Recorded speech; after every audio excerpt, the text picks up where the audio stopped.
Somos os únicos que sabemos relacionar preferência temporal à cooperação, combinando recursos e habilidades de formas novas.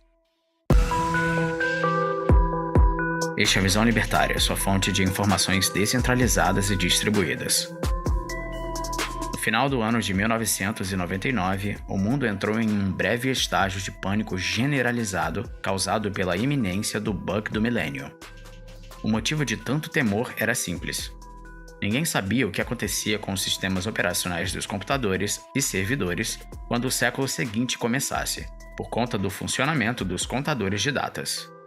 Atualmente, esse tipo de pensamento parece coisa dos tempos remotos, já que a humanidade se desenvolveu bastante em apenas 2 décadas. Qualquer pessoa que vivenciou o alarde desse prenúncio sabe muito bem as diferenças em tão pouco tempo dos aparelhos eletrônicos atuais para aqueles de então. A tecnologia avança de forma exponencial. As mudanças que antigamente demoravam anos para acontecer, hoje ocorrem em questão de meses. Contudo, engana-se quem pensa que essa aceleração evolutiva é uma exclusividade dos computadores e dispositivos eletrônicos em geral. Afinal, os métodos de produção de outros aparelhos também são impactados por esse mesmo fenômeno. Para exemplificar o desenvolvimento fora do âmbito computacional, Andrew McAfee, cofundador da Iniciativa de Economia Digital do Instituto de Tecnologia de Massachusetts, mostra em seu livro Mais por Menos que, mesmo com o crescimento econômico e populacional, o consumo energético dos Estados Unidos diminuiu 2% na década de 2010. Com esse número em mente, é possível concluir que houve um desenvolvimento tecnológico geral capaz de proporcionar uma eficácia como nunca houve.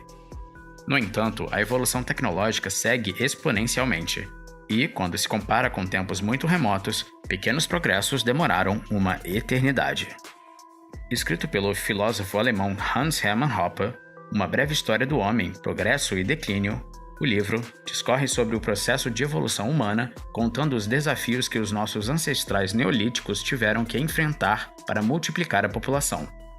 O sucesso da espécie humana no planeta Terra é justificado por uma série de ideias que, lentamente, reverteram quadros altamente desfavoráveis, proporcionando então crescimento e prosperidade incomparáveis aos dos outros animais. Aqui neste vídeo iremos mostrar como o livro retrata conceitos tão importantes que hoje, com milhares de anos da história do Homo sapiens, podem ser encontrados em mecânicas básicas de jogos eletrônicos. Sim, a associação entre processos antropológicos e jogos dedicados exclusivamente ao entretenimento pessoal pode parecer absurda, mas a ideia é simples. Se você não acredita, pois bem, vamos começar falando de um grande clássico dos jogos de computador, a franquia The Sims. A franquia The Sims marcou mais de uma geração. Nela, o jogador cria um personagem, ou sim, termo usado no jogo, para tomar decisões referentes à sua existência. O fato é que grande parte do seu gameplay gira em torno das necessidades, que são representadas por meio de diversas barras, cuja plenitude depende de vários fatores. Um dos pais da filosofia ocidental, Aristóteles, dedicou parte do seu trabalho a estudar os seres físicos enquanto animados. No seu tratado denominado De Anima, termo em latim que significa sobre a alma, o filósofo grego especifica 3 tipos diferentes de alma: a vegetativa, a sensitiva e a racional. A primeira se ocupa das funções vitais, como reprodução e outras funções biológicas. A segunda dá origem à sensação e ao movimento, enquanto que a última é responsável pelo conhecimento e pela escolha. Ocupando o lugar de destaque nesse modelo, o ser humano é o único ser vivo que tem os 3 tipos de alma. Certo, mas o que isso tem a ver com The Sims? Simples, as necessidades representadas no jogo da Maxis não são nada mais, nada menos do que a representação da alma sensível. O animal age conforme as suas necessidades, que são percebidas por meio dos seus sentidos. Se um lobo sente fome, ele irá agir segundo essa sensação e para saciar essa necessidade. Se o mesmo lobo come algo que lhe faz mal, ele irá associar a sensação ruim ao alimento e, assim, evitará repetir a ação para o mesmo alimento. Neste caso, a experiência é uma derivação da sensação. O homem, ou no caso do The Sims, o jogador, é capaz de atribuir um elemento racional a essas sensações. Todos temos necessidades que precisam ser atendidas, mas a racionalidade proporciona que tais aspectos identificados pelos sentidos sejam saciados de forma mais eficiente. Em vez de sair para caçar toda vez que temos fome, podemos alocar nossos esforços para armazenar uma boa quantidade de comida e, graças a isso, saciar fome mais rapidamente assim que ela aparecer. O ser humano é o único ser capaz de associar ao tempo as suas escolhas e as consequências conhecidas, regular a preferência temporal, para então deixar de atender necessidades de curto prazo a fim de ter um benefício maior no futuro, coisa que é impossível entre os animais dotados de alma sensível. Esse aspecto sensível, que exemplificado pela mecânica do jogo The Sims, não permitiria alguns elementos importantes para o estabelecimento do homem como espécie dominante do planeta. Em um certo momento da história, o homem percebeu que apenas seguir o que os seus sentidos lhe dizem, usando só o que está disponível naturalmente, seria algo insuficiente para o seu desenvolvimento. Com efeito, os elementos da alma racional de Aristóteles são perceptíveis na transição do homem caçador-coletor para o homem agricultor. Além disso, temos um conceito que impactou severamente a relação do ser humano com o ambiente: a lei dos rendimentos. Percebendo que apenas coletar o que a natureza fornece naturalmente era insuficiente, o homem começou a dominar a agricultura como meio de obter seu alimento de forma mais regular. A lei dos rendimentos diz que há sempre uma relação ideal entre dois ou mais fatores de produção, e qualquer desvio nesse padrão causa impacto direto no resultado de produtividade. A princípio, a revolução tecnológica proporcionada pela agricultura parece ser algo trivial, mas a sua importância não pode ser subestimada. A lei malthusiana alerta para as relações entre o tamanho da população, os avanços tecnológicos e a quantidade de comida disponível, em que, sem melhorias tecnológicas, seria necessária uma grande área para que a população toda pudesse se desenvolver. Segundo essa lei, se tal área não estiver disponível, então o crescimento populacional impactará de forma negativa na eficiência geral, que, em conjunturas graves, provocaria a diminuição pela falta de recursos. Hoje, a situação descrita é conhecida como armadilha malthusiana. Isso explica, por exemplo, a necessidade de substituir o modelo caçador-coletor por outro melhor. Territórios foram sendo ocupados até que, finalmente, não se pudesse mais expandir, sendo necessário ser mais criativo para garantir a sobrevivência geral, o famoso fazer mais com menos. Além do jogo The Sims, RimWorld, que foi lançado em 2016, é um outro jogo cuja proposta é gerenciar uma colônia de indivíduos que se encontram presos em um planeta inóspito. Para garantir o sucesso da colônia, o jogador deve se atentar a, assim como em The Sims, satisfazer as necessidades básicas deles. Entretanto, em vez de se valer da lei de Say, a dos rendimentos, e então trocar o fruto de seu trabalho por itens que saciam seus desejos, em RimWorld, essa comodidade de comercializar é muito mais limitada.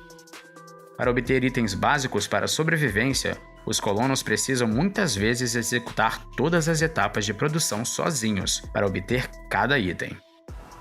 É nesse ponto que as ideias de Malthus e a lei dos rendimentos entram. De uma pequena população de colonos é possível suprir todas as necessidades básicas sem usar técnicas muito avançadas. Ao se colher os frutos de um arbusto, por exemplo, o alimento obtido será o suficiente para manter o pequeno grupo de pessoas durante um tempo razoável. Mas quando a necessidade alimentar aumenta por conta do crescimento populacional, tal atividade deixa de ser suficiente, já que se alimentar é muito mais necessário do que apenas colher as coisas que o território pode oferecer. Aí passa a ser imprescindível a construção de campos de agricultura. E para ser mais eficiente nos processos, é necessário que cada vez mais as pessoas consigam cooperar.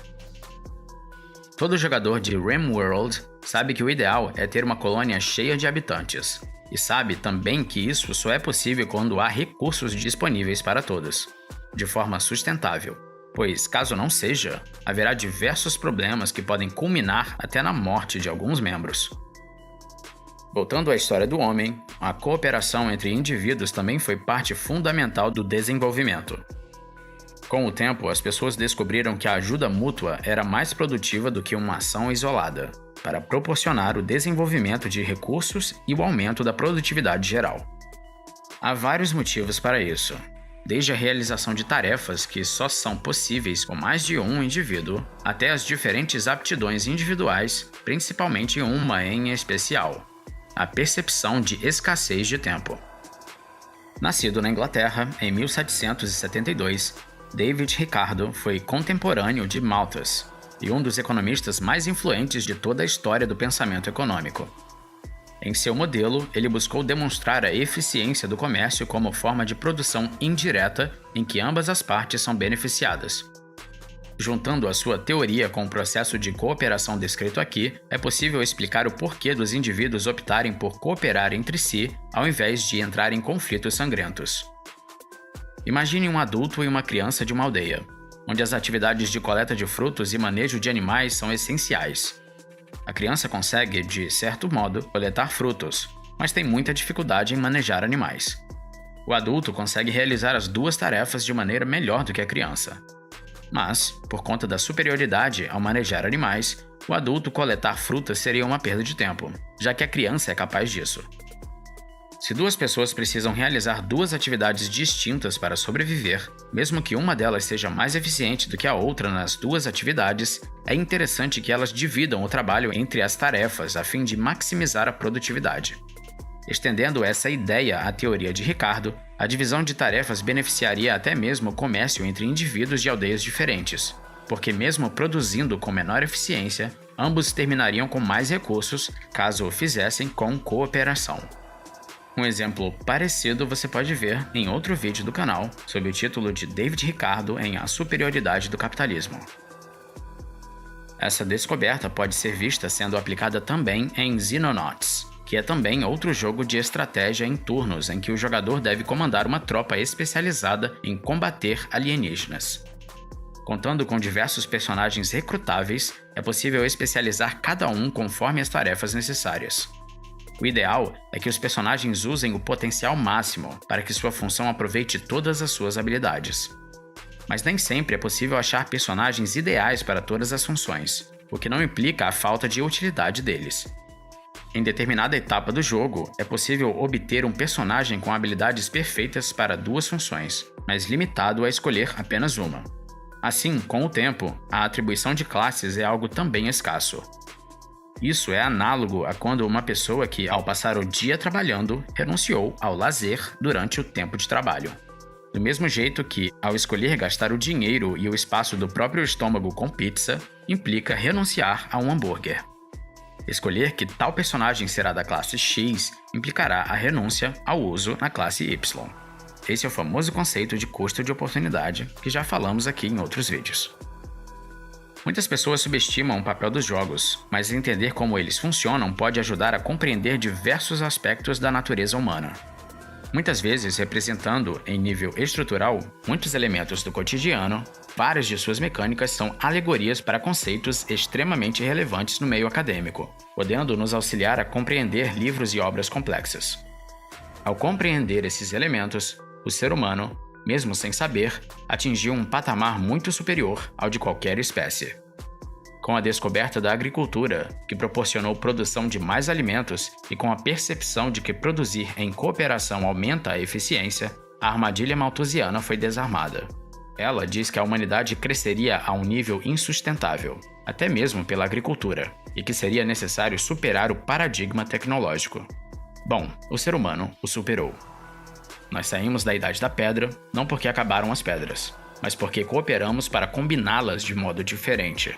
Assim, evoluímos aumentando a produtividade, e a Revolução Industrial foi a grande responsável pela velocidade ainda maior do desenvolvimento. Mas isso é assunto para um outro vídeo. Obrigado por sua audiência. Este artigo foi sugerido e escrito por Paulo Almeida, revisado por Stanley Calderelli, narrado e produzido por J. Fernandes. Se você gostou deste vídeo, clique no ícone de curtir abaixo e compartilhe o vídeo em sua rede social.